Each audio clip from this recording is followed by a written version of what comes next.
So this episode starts off with Mabel, Wendy, and Dipper going up to the roof, you know, having a little bit of fun since Stan's not here, and I guess that just means, hey, let's not work. But anyway, they're throwing pine cones, you know, trying to hit the target. Dipper obviously hits the car because, you know, he can't do anything right. He was kind of panicked at first, and, you know, since Wendy approved of it, his frown literally turned upside down. You already know if Wendy told this guy, hey, jump off the house for me, he'd go flying, no hesitation. It's like that one thing my teacher used to say to me. If your friends jump off the bridge, would you jump with them? You know, or however it goes. In Dipper's case, it would be, if Wendy jumped off the bridge, would you jump? But I'm not gonna lie, that would not be the first time I've seen a fictional character go through insane, ridiculous lengths for a woman. So after Dipper finishes throwing pine cones at cars, Wendy gives him a high five, and you know, Dipper's never gonna turn that down. But is that really a win if the girl you're trying to bag wants to give you a high five? I guess it's a win? I don't know. After she high fives Dipper, he just has the weirdest, creepiest look on his face. If this is how he reacts when he gets a high five, I don't even want to know what's gonna happen when he gets a hug. After all that, We're introduced to Wendy's friends in a very, very weird manner. They're throwing balls at this fat dude's belly button while chanting, in the belly, in the belly. I'm not even gonna get started on this guy, but this has to be like one of the most embarrassing things. Raise your hand if you ever been flipped upside down and let your friends throw balls at your belly button. Oh, nobody, I didn't think so. He's not much for first impressions, unlike this guy.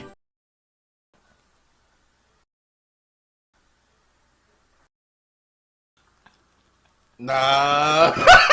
Thompson, who once ate a run-over waffle for 50 cents. Bro, what? For 50 cents? Oh. 50 cents? Ah, man. I know I said I wasn't gonna talk about this guy, but can you blame me? Did you just hear what Wendy said that this guy did? Ran over waffles, bro. I couldn't even find a picture of that on Google.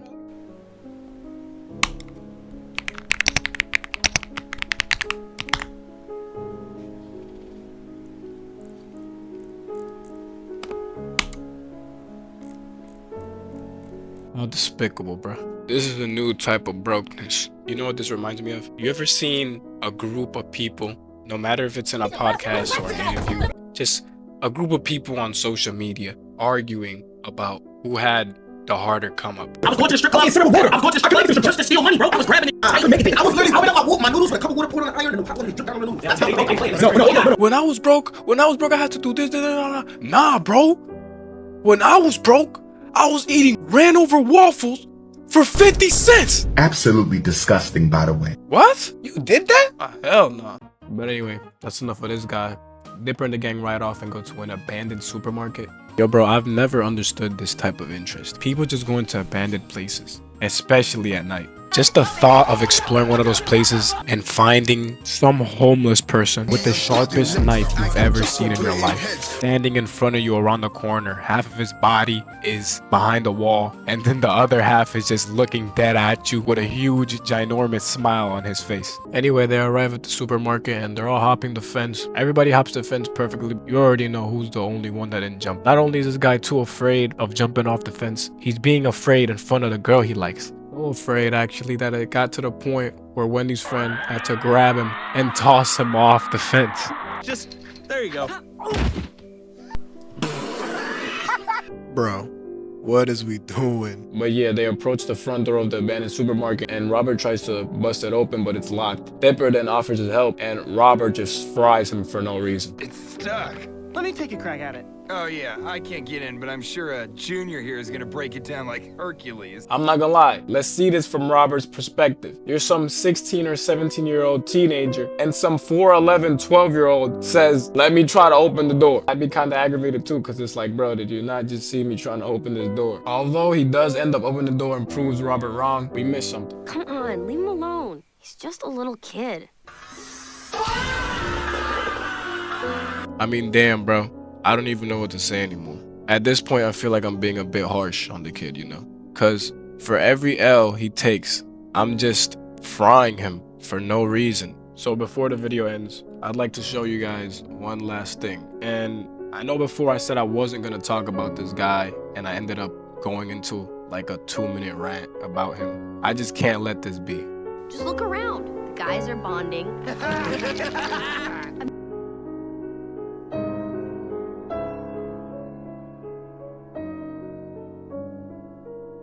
When I think of bonding, I think of meeting up with your friends to go hoop, to go eat. Not this, man. Just not this. What is this? But I noticed something more. While they're in this peculiar act of tomfoolery, I notice his face. He's enjoying this. At this point, we gotta ask ourselves if this guy is attracted to the same gender as a fellow man like me. But alas, that is none of my business. But yeah, the rest of this episode is just Dipper and the gang getting haunted by the previous owners of this abandoned supermarket just because they were teens. They did not like teens. They didn't like teens so much, actually, that on their last day, they saw teenagers dancing outside their supermarket, and they literally died because of it. Yo, what's up? This video was supposed to be up like a month and a half ago, or I think I said like a few days after my intro video. I don't know. That was a complete lie. I severely underestimated how long this editing thing was gonna take for me, especially since, you know, this is like my quote-unquote first big project, quote-unquote, and my first time editing something like a video as long as this. So yeah, underestimated that. That's my bad, and not gonna make any promises to when my next video is. So yeah, I'm gonna catch y'all on the flip side. Feel me? Full moon way.